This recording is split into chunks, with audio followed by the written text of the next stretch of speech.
welcome back to another episode of Spanish Answers with me, your hostess, Sarah. Anyways, today I thought we would talk a little bit about Spanish contractions, more along the familiar kinds, but next week I hope to get into the not so familiar kinds. So let's go ahead and get started. Vámonos! Alright, so let's go ahead and start with the most common contractions, mainly the article L. Now remember, this is only for L as in the masculine the, not L with an accent mark, which is he. So let's start with al, al. A plus el is always combined into al. So it goes yo fui a el parque. That would become yo fui al parque. I went to the park. Ellos fueron al gimnasio. They went to the gym. Él visitó al doctor.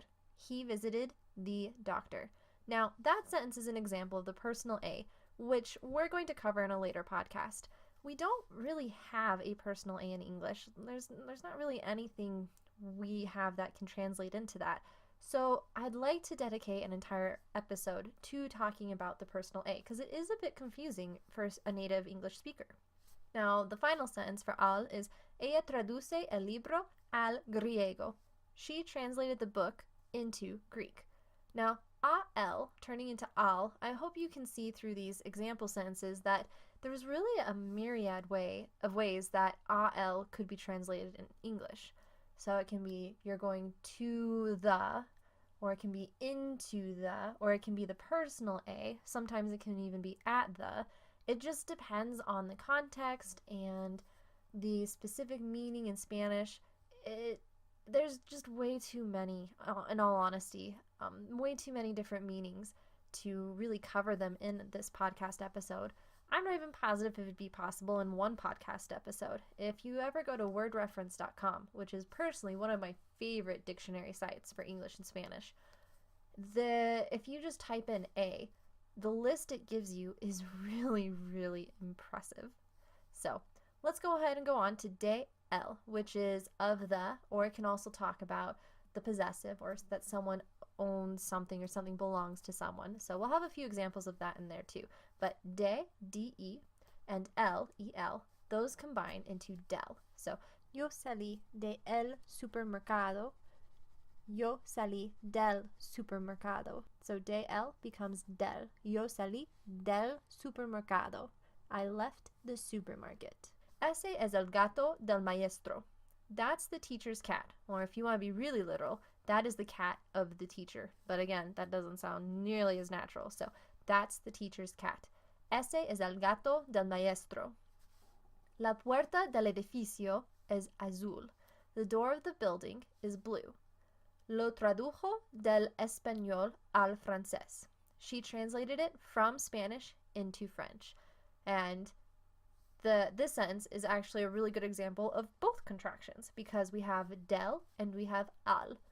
Lo tradujo del español al francés. Now, just a few warnings with these, with both al and del. You never combine a and el if you're talking about el as in he with that accent mark, or if el is part of the name for a country or city. So, for example, a él no le gustan los perros. He doesn't like dogs. In this case, it's important to keep a and el separate. You want to keep them as distinct words because al is again that personal A, so it's important for Spanish from a grammatical point.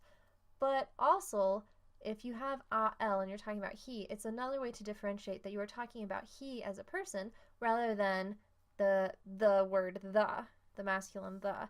Because again, when you're speaking, L and L, accent mark and no accent mark, sound exactly the same.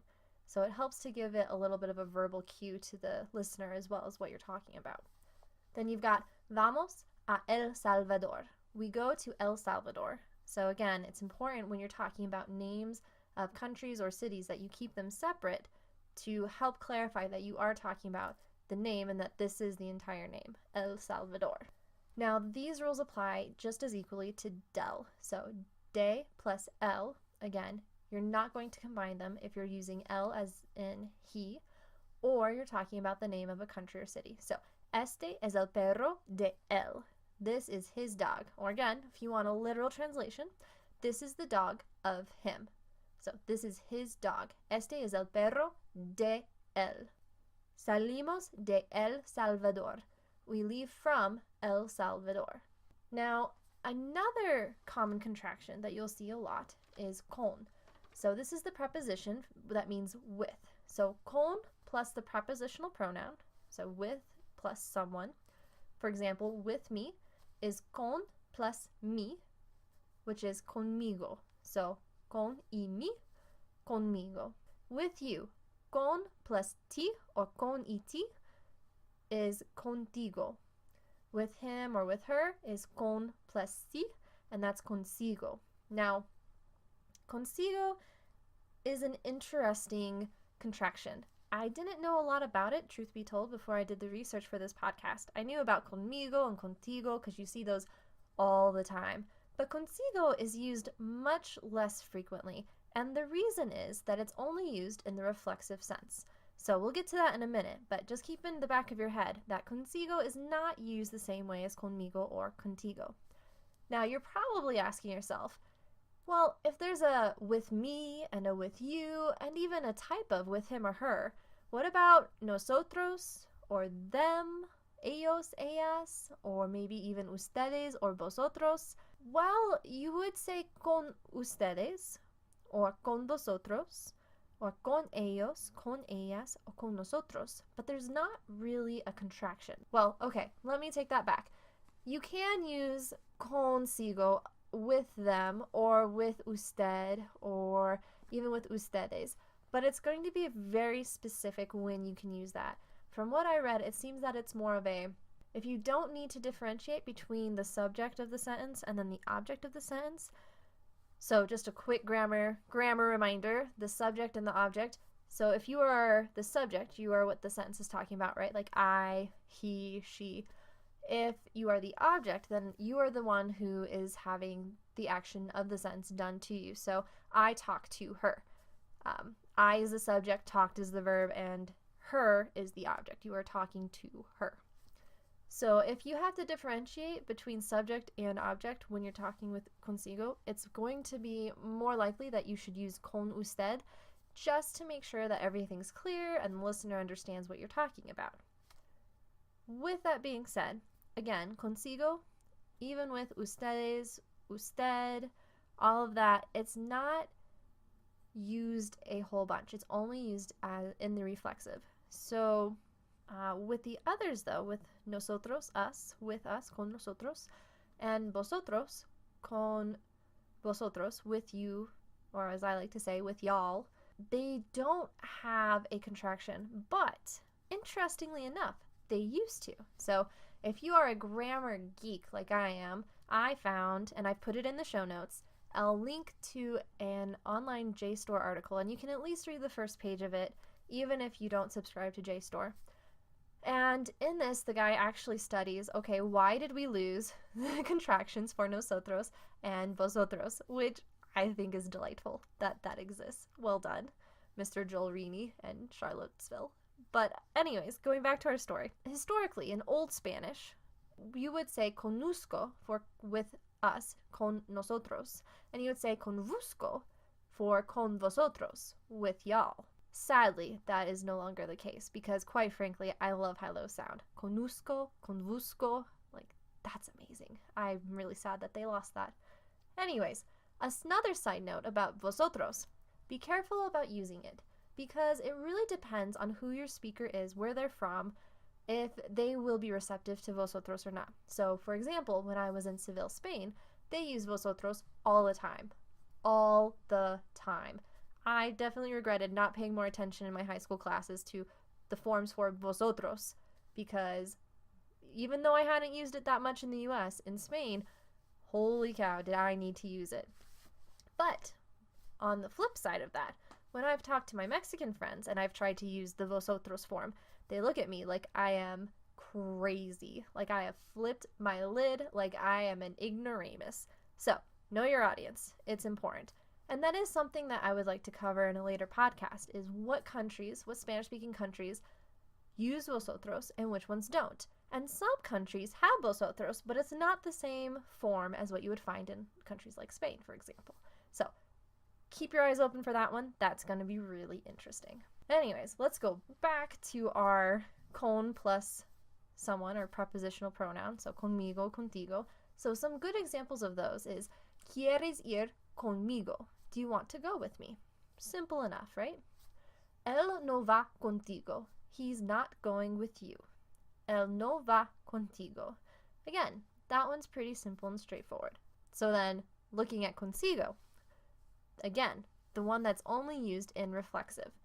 So one example sentence of this would be Siempre ella lleva consigo muchos libros. She always carries with herself many books. Or you could say she always carries many books with her. The key to this sentence, though, is the idea of herself. She always carries with herself many books. Ella lleva consigo, that reflexive sense. She is doing it to herself. And remember, reflexive verbs are actions that you do to yourself, but it's not quite as simple as that in Spanish. I mean, there's the straightforward ones, right? Like, she brushes her hair. So, you're brushing your hair. You're doing this to yourself. But there are other cases where you will have a reflexive verb, and in English, maybe it doesn't make as much sense that you would do this reflexively. Case in point, ella lleva consigo. She always carries with herself. And you can pluralize this. Ellas llevan consigo. They bring with themselves. So you don't add an S to consigo. It still looks singular, I guess, if you want to put it that way. But ellas llevan consigo. They bring with themselves, or they bring with them. And you could put libros, dinero, whatever you want. So ellas llevan consigo muchos libros. Ellas llevan consigo mucho dinero, right? They bring with themselves. And another example of it being used reflexively is to talk to yourself, which I'm sure we all have done. I know I have. Anyways, habla consigo mismo. He talks to himself. Habla consigo mismo. He talks to himself. All right, that's all for today. I hope that this little episode has helped you with contractions.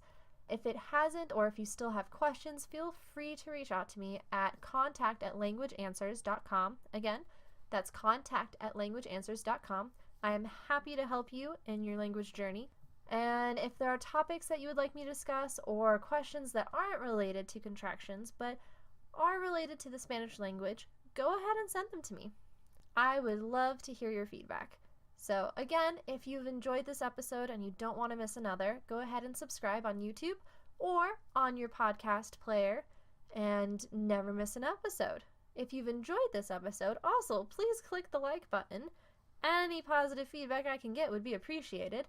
And also leave a review, whether it's on SoundCloud, iTunes, Google Play Music, wherever. Just let me know your thoughts and how you think it's going. As always, I have included the research resources in my show notes, so you can access them there, or if you're watching this on YouTube, it'll also be in the show notes and in the slides. Thank you so much for listening, watching, however you access this podcast episode. So, thank you again. I really appreciate it. Also, a quick shout out to a conference that's happening online this week, Thursday through Sunday. So it's called the Women in Language Conference. If you haven't heard of it and you absolutely love learning languages, then I highly recommend you check it out. I will post a link to the information on the show notes. I'm also going to post a link, and I've definitely Twittered it out and put it on my Facebook page and my LinkedIn page, all the above. Anyways, the Fluent Show, so Kirsten just did an episode where she had a whole bunch of ladies, not write in, but kind of talk in, I guess you could say. Anyways, about their experiences last year with the conference, which was its first time, so this is its second year in a row, and then also about what our thoughts were on this year's conference and what we're looking forward to. So I was one of those guest speakers, really excited about this conference. I absolutely love it. So if you would like to learn more information, go ahead and check out the show notes or look at womaninlanguage.com, and I will hopefully see you there. All right. Hasta luego. Have a great 2 weeks, and we'll see you then.